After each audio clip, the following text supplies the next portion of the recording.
LiberalViewer present. So conservative Republicans like to say they believe in equality, but only equality of opportunity, not equality of outcomes. That's a view you can hear expressed in a speech last February from Rush Limbaugh, the apparent de facto leader of the Republican Party, in the pair of clips I've spliced together here. Now, admittedly, over here on the right side, capitalism, there will be unequal outcomes because we're all different. And some of us care more and have more passion, and we know what we want to do, and others are still struggling for it. Some people are just going to work harder than others. Okay, you get what you work for. We are all different. There are no two things or people in this world who are created in a way that they end up with equal outcomes. That's up to them. They are created equal to give the chance.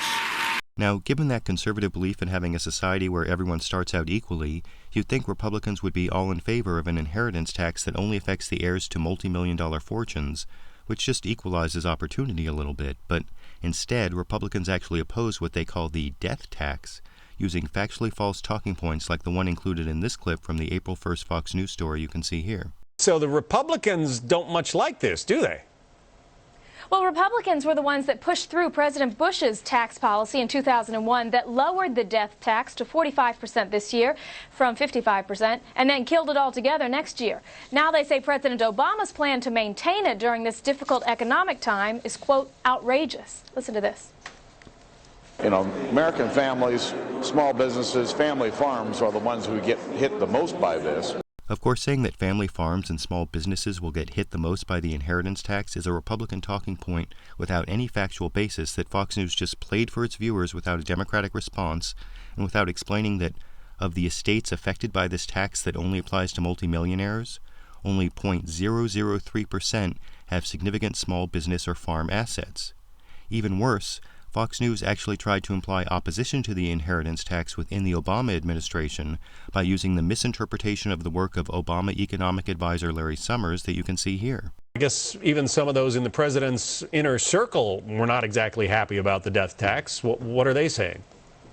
At least in the past, they may or may not have been, I'm not sure if they were against it, but they at least acknowledged in the past that it prevented or stymied economic growth. Larry Summers, the president's top economic advisor, co-authored a study in 1980 looking at how capital, money, wealth was accumulated and grown.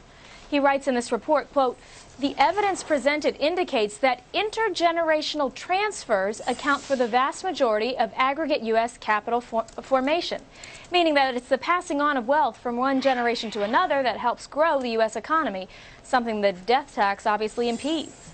Now, that supposed obvious meaning is wrong, and if you read Larry Summers' paper that you can find at tinyurl.com/SummersPaper, you'll find that nowhere in that paper did Larry Summers argue that intergenerational wealth transfers promote economic growth, and that's not the meaning of the sentence Fox News quoted, which actually only means that most of the accumulated wealth in America comes from inheritance and not from the working and saving that people do during their lifetimes.